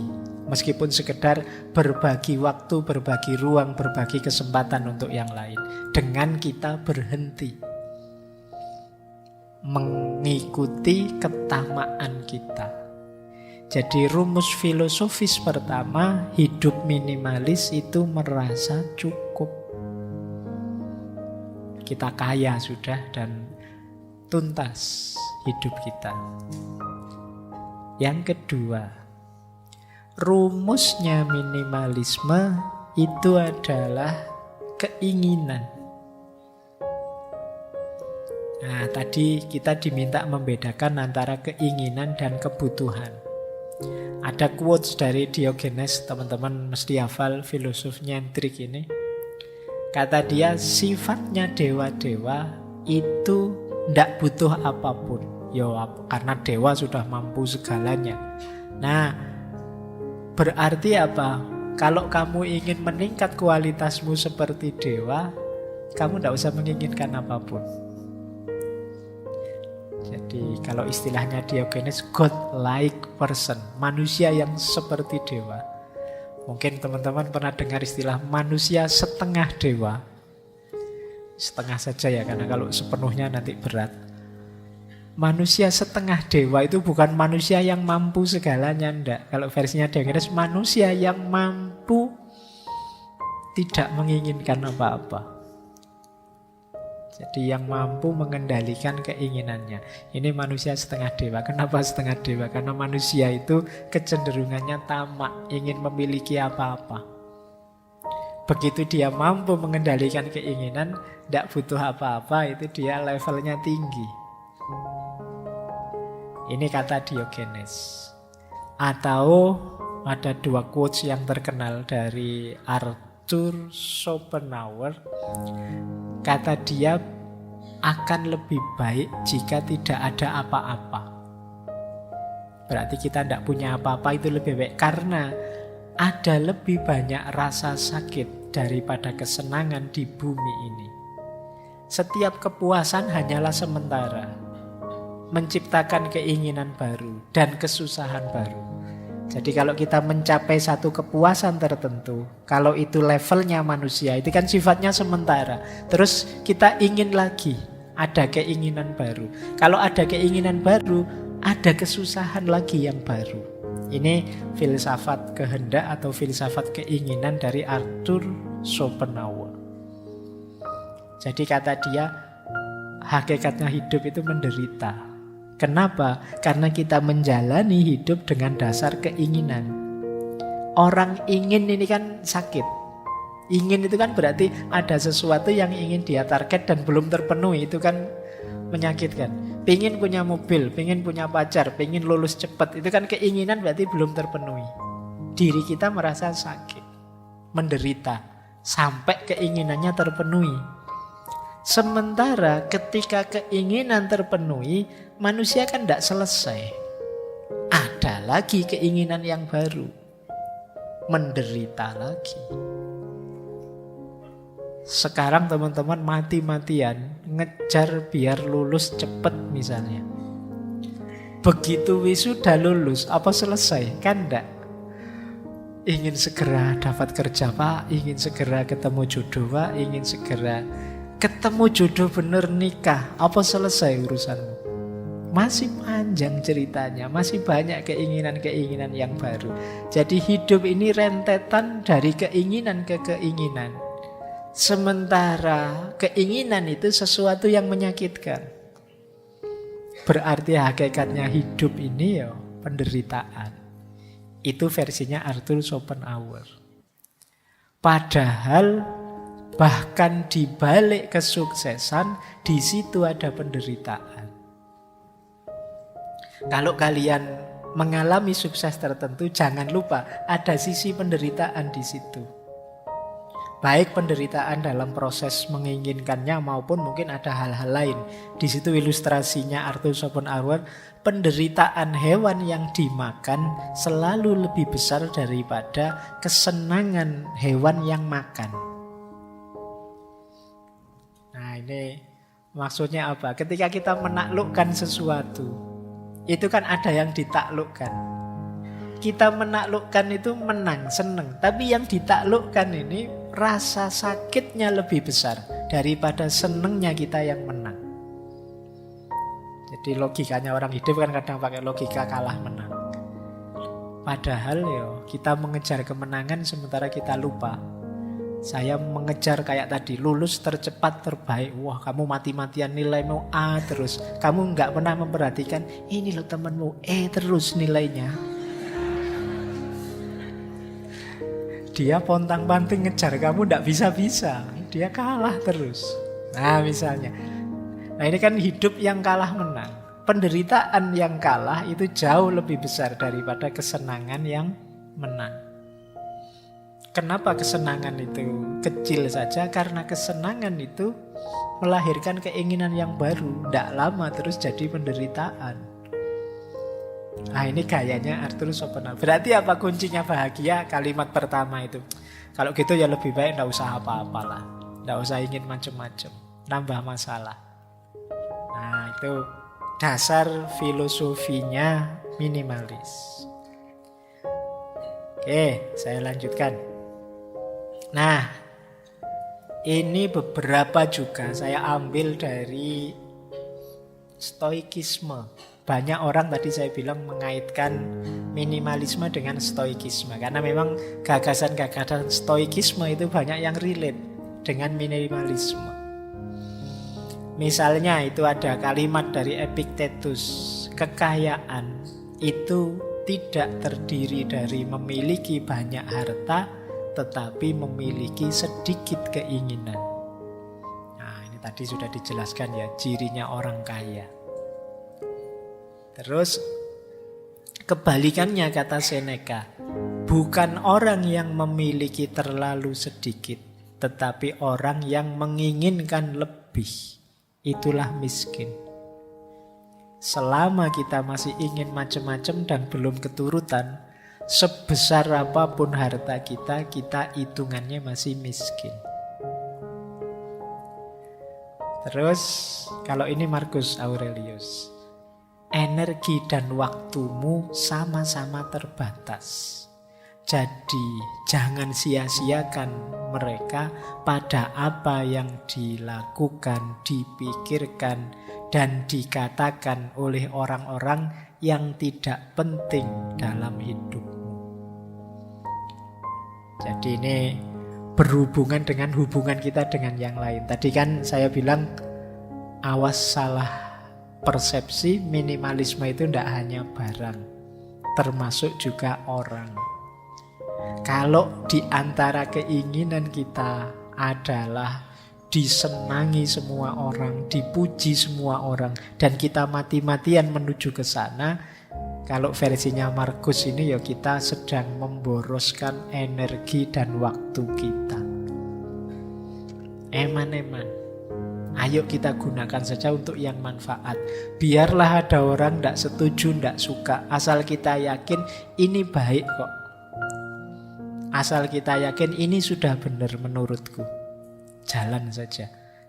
Kenapa ya kalau kita ngeladeni komennya orang, kata-katanya orang, tidak ada habisnya.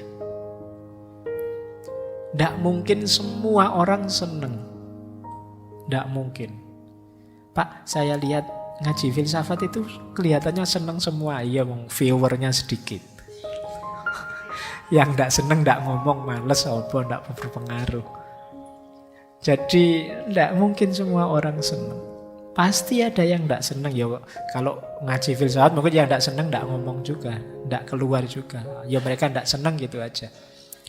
Jadi tidak usah fokus ke sana. Kalau mikir ke sana nanti jangan-jangan waktu dan energimu habis untuk yang tidak penting. Pernah tidak kalian habis posting sesuatu terus bolak-balik kamu tengok yang nge-like berapa ya? Yang sudah nonton view berapa ya? Kalau kamu sering begitu ya kemungkinan energi dan waktumu habis. Sudah, kalau kamu anggap postinganmu penting, posting saja. Selesai. Terserah orang apresiasi atau malah buat kontroversi, ngeritik ya monggo saja. Tapi saya tahu yang saya posting ini baik. Nggak usah ngukur komentarnya orang dan lain sebagainya. Nah, ini nasihatnya Markus. Bersih-bersihnya juga ini termasuk contoh bersih-bersih orang lain yang tidak penting. Maka dilanjutkan oleh Markus dengan memprioritaskan hal-hal yang tepat, keluarga, teman, usaha, kesejahteraan, engkau akan menemukan kepuasan dan harmoni. Jadi kalau tadi sudah bersih semua, barang yang tidak penting, teman yang tidak penting, situasi yang tidak penting sudah bersih, di situ kita ketemu harmoni dan kepuasan dalam hidup. Nah, baik, ini filosofi selanjutnya. Nah, filsafat minimalisme lagi berhubungan dengan menemukan yang lebih hakiki dan berguna. Jadi tadi intinya kan ini sebenarnya kenapa sih harus dibersihkan, dibuang, diseleksi, dibagikan? Karena tidak hakiki atau tidak berguna. Kata William Morris, jangan engkau memiliki barang yang tidak kau ketahui gunanya atau tidak kau yakini keindahannya. Jadi parameternya dua malah ini, guna dan keindahan. Nah, kata Sokrates lagi, apakah engkau tidak malu begitu peduli pada perolehan uang dan ketenaran dan prestise ketika kamu tidak berpikir atau peduli tentang kebijaksanaan dan kebenaran dan peningkatan jiwamu? Kita itu sering lebih nganggap penting uang, ketenaran, prestise. Prestis itu berarti gengsi. Ketenaran ya nama besar di tengah masyarakat. Uang, kekayaan. Kita sering lebih fokus ke situ daripada yang lebih hakiki. Kalau versinya Sokrates yang lebih hakiki, kebijaksanaan, kebenaran, dan peningkatan kualitas jiwa kita. Ayo fokus ketiga yang hakiki ini dan buanglah fokus ketiga yang awal. Uang, ketenaran, prestis. Bukan berarti kita jangan kaya. Bukan berarti kita tidak usah terkenal atau apa. Uang, ketenaran, prestis itu efek saja. Implikasi logis saja. Kalau kita serius mengejar kebijaksanaan, kebenaran, dan peningkatan jiwa. Jadi kalau kita serius dalam hidup ini, menjalaninya sebijaksana mungkin, sebenar mungkin, dan melakukan perbaikan diri terus-menerus, insya Allah ya kekayaan akan datang. Uang itu otomatis datang. Ketenaran juga akan datang. prestis, gengsi juga akan hadir. Tidak usah khawatir. Yang sifatnya niscaya tidak usah kamu kejar. Kalau saya kerja keras ya otomatis uang datang. Kalau saya ngomong yang baik-baik, yang benar-benar dan cocok untuk banyak orang, ya otomatis saya akan dikenal orang. Kalau saya melakukan yang baik-baik terus, ya otomatis punya nama baik di tengah masyarakat. Sudah. Itu implikasi logis. Tidak harus kamu jadikan target. Nah, ada lagi quotes, isi hidupmu dengan pengalaman, bukan barang. Miliki banyak cerita untuk dikisahkan, bukan barang untuk ditampilkan. Jadi alih-alih ngumpulin barang, yuk ngumpulin pengalaman. Tambah pengalaman sebanyak mungkin, biar nanti ada yang diceritakan untuk generasi yang akan datang. Jangan sampai besok kalau kamu dongeng ke anakmu, Pak, Bapak dulu waktu muda gimana sih? Gimana ya Le, ya Bapak ya biasa-biasa saja, tidak ada ceritanya, itu kan ya tidak enak. Yuk bikin cerita, tulislah dongengmu yang luar biasa, biar bisa dikisahkan pada anak-anakmu. Bapak pernah ini loh, pernah itu dan lain sebagainya. Jangan sampai bingung sendiri kamu. Yo bapak yo sekolah, terus kerja, terus kawin, terus kamu lahir. Cokopet ceritanya. Tidak ada yang istimewa. Nah, jadi ayo mengoleksi kisah-kisah hebat tentang diri kita. Tidak sekedar mengoleksi barang-barang untuk dipamerkan. Jadi kita masuk ke yang lebih hakiki dan bermakna. Filsafat yang terakhir, jangan memperumit hidup. Nah, ini ada kalimat dari Konfusius ya. Hidup ini sederhana, tetapi kitalah yang ngotot untuk membuatnya rumit. Jadi ada lagi satu kalimat dari Carver itu. Saya tidak mengatakan tidak karena saya sangat sibuk. Saya mengatakan tidak karena saya tidak ingin terlalu sibuk. Ini maksudnya tidak ingin terlalu ruwet, tidak ingin terlalu rumit. Jadi ini nasihat dari Konfusius. Hidup ini sederhana, kita seringkali bikin rumit, bikin ruwet. Kadang-kadang kita itu kan rumit, misalnya masuk ke sini saja, nyari tempat duduk saja, kadang mikir ini saya harusnya nyari yang deket tembok, karena kalau deket tembok saya bisa sandaran. Kalau sandaran bisa lebih anu. Tapi nanti kalau sandaran ngantuk gimana? Dilihat orang banyak, malu juga ya. Kalau begitu sandarannya yang biasa saja agak miring gitu. Tadi ruwet, wong tinggal masuk duduk saja, mikirin jelimet. Mau masuk ke sini mikir, ini saya harus datangnya tengah-tengah biar nggak terlalu nyolok. Kalau duduk terlalu depan malu dilihat Pak Faiz, terlalu belakang nggak dengar. Agak tengah-tengah asal nggak anu. Kita terlalu jelimet, terlalu rumit memikirkan hidup. Ada quotes itu yang saya ambil menarik, yang judulnya Why Complicate Life? Kenapa sih kita bikin hidup itu ruwet? Missing somebody, kalau kangen dengan seseorang ya call, tilpunen.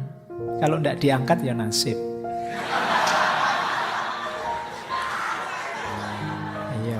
Ya tapi kan kamu lega daripada bolak-balik rindu neng yo. Kamu sakit sendirian. Wanna meet up, ingin ketemu ya diundang. Kalau dia tidak datang ya tidak apa-apa. Tapi kan diundang tidak datang ya sudah. Kalau kamu ingin dipahami orang ya jelaskan. Kalau kamu punya pertanyaan ya tanyakan. Kalau kamu tidak suka bilang saja. Kalau kamu suka ya ucapkan. Kalau kamu ingin sesuatu minta. Kalau kamu cinta seseorang, katakan. Ya kan? Wong tinggal bilang aja, cik ruwet deh kamu itu. Ya kan? Tinggal bilang aku suka, aku senang, aku cinta. Selesai, urusan ditolak enggak ditolak belakangan. Tapi kan kamu lega sekarang. Sudah bilang. Kadang-kadang kan kamu mikir terus ini, waduh gimana ya, rasa ini ku bawa kemana. Ya salahmu dewe. Kamu bikin ruwet hidupmu sendiri. Nah, minimalis juga begitu prinsipnya. Sederhana saja, simple saja. Tidak usah terlalu dibikin ruwet. Tidak lulus kuliah ya diulang. Kan selesai. Kamu mikir panjang-panjang ya aslinya tidak lulus ya gimana lagi. Ya kan? Lapar ya makan, haus ya minum, kan gitu. Pak saya pingin puasa Pak, tapi tidak kuat, khawatir sakit ini sakit itu dan lain sebagainya. Ya sudah kalau tidak kuat kan banyak konsesi-konsesi. Agama saja ngerti, tidak dibikin ruwet. Saya sholat tidak kuat berdiri ya duduk, tidak kuat duduk ya berbaring, tidak kuat berbaring ya pakai isyarat. Itu kan mikirnya simple, tidak ruwet. Kita yang suka membuat ruwet apa-apa banyak hal. Jadi mau apa saja diskusi dulu panjang lebar. Akhirnya kegiatan tidak jalan-jalan. Rapat lama-lama keputusannya kita rapat lagi ya. Wah.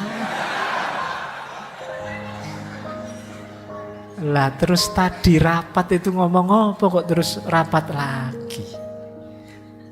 Jadi itu kita suka memperumit persoalan. Yuk mikir simpel saja, jangan rumit-rumit. Biar tidak habis waktu, biaya, tenaga, energi untuk yang tidak penting.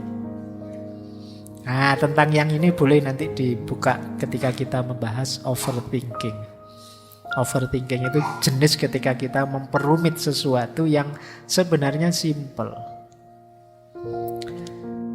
Terakhir, ini sebenarnya trailer untuk minggu depan.